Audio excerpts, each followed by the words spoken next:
E aí galera, seja bem-vindo a mais um vídeo aqui no canal. E hoje eu vim desmembrar a relação do Ban e do Kon. Como eu disse num vídeo que eu fiz anteriormente aqui no canal sobre os casais de Tori, eu falei que a relação do Ban e do Kon não é nada boa.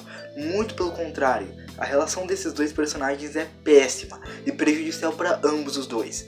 E bom, como eu disse isso, eu vim aqui fazer um vídeo explicando melhor o que eu quis dizer e por que eu acho que essa relação é muito ruim para ambos os personagens e porque provavelmente isso vai ter um desenvolvimento melhor no futuro da obra. Então vamos parar de enrolar e vamos logo pro vídeo.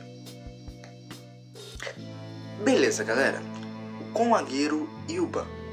Esses dois personagens têm uma relação muito curiosa dentro de Tori, que muitas pessoas interpretam erroneamente como se os dois fossem um casal, ou até mesmo uma relação de amizade comum daqueles animes comuns tipo Naruto, One Piece e qualquer outra história dessa, do cara que vai passar todos os perrengues do mundo para ajudar o seu melhor amigo.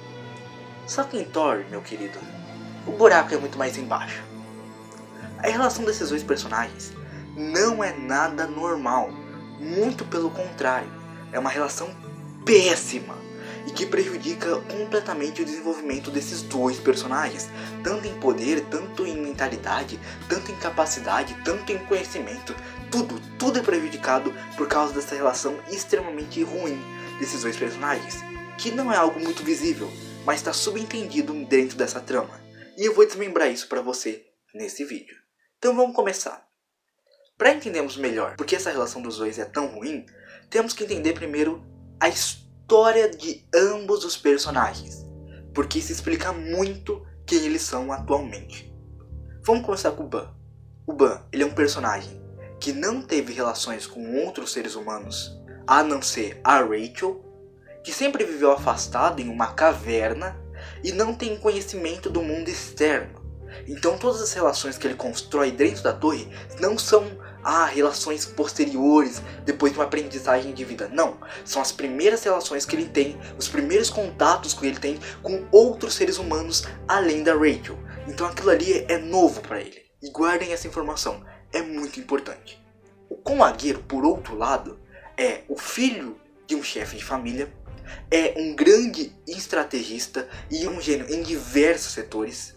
Ele é um cara extremamente versátil, que tem um conhecimento absurdo sobre a torre, sobre os seus habitantes, sobre a biologia daqueles que habitam a torre, sobre a história das pessoas, sobre poderes e habilidades, tudo que a gente pode imaginar, ele tem algum certo conhecimento. E por causa disso, ele é um estrategista nato, tendo a habilidade de planejar todo tipo de estratégia com base nessas informações que ele possui. Então a gente vê que tem dois personagens muito diferentes. Só que os dois ele tem ligações muito parecidas também, especialmente do lado do Kon Agero. E essas relações têm um nome: Maria. Maria é uma personagem muito, mas muito importante, entretanto é muito negligenciada pelo fandom de Tori, que muitas vezes não vê muita importância dessa personagem, mas ela está extremamente atrelada com a relação conturbada que o Kon tem com o Ban atualmente. Então vamos começar do início. A Maria é uma meia-irmã do Kon. Basicamente, o Kon tinha uma irmã que queria se tornar uma princesa Zahard, e era a função do Kon fazer com que essa irmã dele se tornasse essa princesa Zahard, através da sua inteligência, da sua estratégia, por ele ser um prodígio desde muito novo e tal, toda essa história.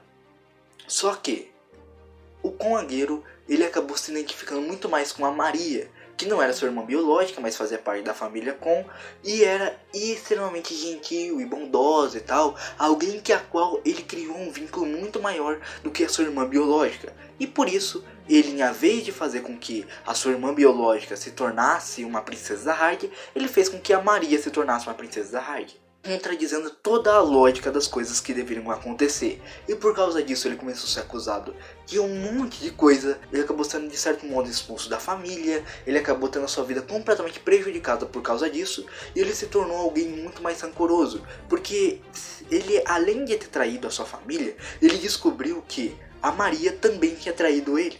Ela não era uma pessoa tão bondosa e tão gentil quanto ele achava. E ela meio que usou essa visão distorcida que o Kon tinha dela para conseguir ter essa vantagem de se tornar uma princesa de Zahard. E depois desse momento, na vida do Kon, tudo muda. Porque ele se torna alguém muito mais ansioso, muito mais controlador e especialmente muito mais possessivo. Porque depois dessa traição que ele passou, ele se tornou alguém muito mais recluso, muito mais fechado e muito mais obcecado em não ser traído de novo, se tornando alguém que usava lógica para tudo. Tanto que na primeira temporada tem um teste que era muito simples, era só abrir uma porta, só que o Kon ele travou, porque tinham dito pra ele que o teste tinha um limite de tempo e tal, e ele começou a duvidar de tudo e de todos, e por causa disso ele quase falhou nesse teste. Ou seja, ele se tornou alguém muito mais obcecado em não ser traído. Mas agora você vai pegar essa informação que eu te dei e vai juntar com a informação do início do vídeo, que o Ban é alguém muito recluso e tal, que não teve relações com outras pessoas além da Rachel. E aí você vai juntar essas duas coisas. O Kon Agero meio que via o Ban como a Maria, ao mesmo tempo que ele se via no Ban, que era alguém muito inocente, que não conhecia sobre a torre, não tinha nenhuma malícia no olho dele e tal. Ele estava ali atrás de encontrar a pessoa a qual deu a vida pra ele, que ensinou tudo que ele sabia e tal. E se a gente for ver, a relação que o Ban tinha com a Rachel era quase que a mesma relação que o Kon tinha com a Maria. Por isso que ele identificou no Ban tanto a Maria quanto ele mesmo. Bom, através dessa explicação eu acredito que você já tenha entendido. Só que isso se aplica na primeira temporada e tal, onde esses dois personagens estavam se conhecendo e tal, eles estavam aprendendo um sobre o outro, e a relação deles era meio que essa identificação. Um se identificava com o outro e por isso um ajudava o outro. Só que, na segunda temporada, as coisas começam a mudar. O Kon, ele, como eu disse no começo, ele começa a se tornar mais obsessivo. E se a gente for ver cada temporada que se passa, o Kon começa a se tornar cada vez mais obcecado com proteger o Ban e tal. E isso começa a prejudicar cada vez mais a relação desses dois personagens. Eu vou dar o exemplo da segunda temporada para ficar mais fácil de entender. Na segunda temporada, o Kon ele acha que o Ban morreu. E achando que o Ban morreu e sabendo que quem fez isso de certo modo foi a Rachel, traindo o Ban da mesma maneira que a Maria fez com ele decide que ele quer vingança. E ele começa a usar muito mais o sentimento do que a razão. E ele deixa lá a Rachel junto com ele forma um grupinho e tal. Só que todo esse ato dele juntar um grupo e de querer trair a Rachel também, e toda essa história, não faz o menor sentido. Porque pensa comigo, o Kon ele é de certo modo um estrategista, só que nesse momento ele está sendo levado completamente pela emoção. Pensa comigo, você acha que Napoleão Bonaparte, esses grandes estrategistas da história, deixariam seu inimigo vivo e do lado dele? Isso é óbvio que não. O que eles fariam seria o seguinte, eles eliminariam o inimigo o mais rápido possível. Por quê?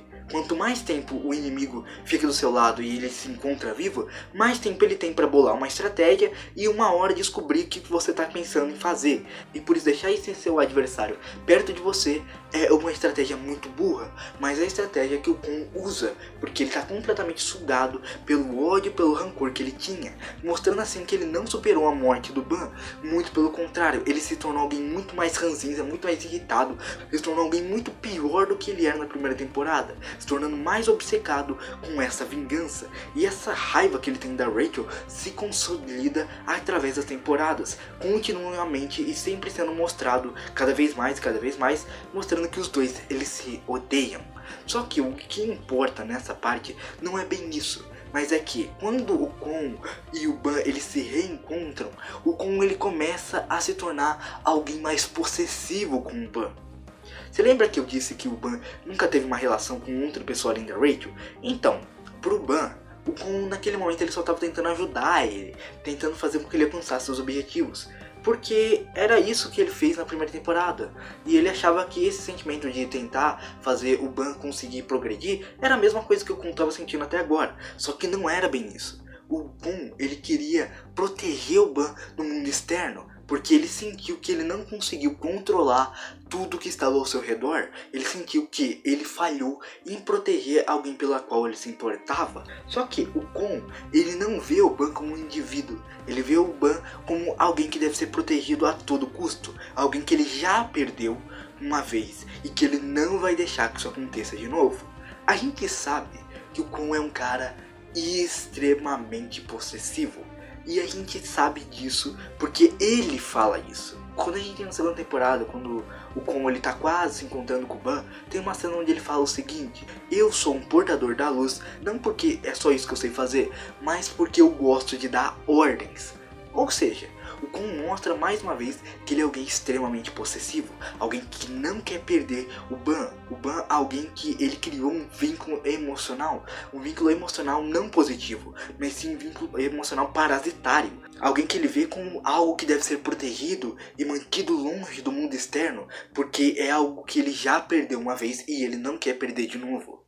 Só que, conversa vem, conversa vai, se passa a segunda temporada, chegamos na terceira temporada, e o Kon continua com essa mentalidade, só que mais aflorada, de tentar proteger o Ban de todo o mundo externo, porque ele não quer perder esse ser que representa ele, representa esse olhar de inocência e tal, mesmo que o Ban tenha mudado muito. O Ban, ele se modificou desde a segunda temporada, onde ele criou relações mais humanas com outras pessoas. O Ban, ele não é mais o mesmo que o Kon conheceu na primeira temporada, aquele ser completamente inocente e que não conhece nada do mundo externo. Não, o Ban é agora um indivíduo que tem seus sentimentos, tem seus objetivos e tal, e que muitas vezes é levado por uma arrogância, que não é 100% bonzinho, que faz coisas de certo modo ruins, mas com seus próprios objetivos em mente. Ou seja, o Ban se tornou alguém mais humano, só que o Kon ainda vê ele como aquele serzinho inocente que deve ser protegido, e por causa disso, o Kon faz atrocidades, coisas terríveis, e mantém isso escondido do Ban para que ele não se decepcione com aquilo que o Kon tá fazendo. Por exemplo, milhares de almas foram devoradas pelo White, e tudo isso aconteceu porque o Kon permitiu que isso acontecesse, para que o White tivesse mais poder e enfrentasse o Callum. Também sabemos que o Kon, de certo modo, sabia da morte dos amigos do Ban e não contou isso pra ele, para que ele não ficasse com raiva e tentasse lá fazer uma besteira com o White. Ou seja, nesses dois casos, o Kon meio que engana o Ban para que o Ban não fique irritado com aquilo que está acontecendo ao seu redor e seja protegido desse mundo externo.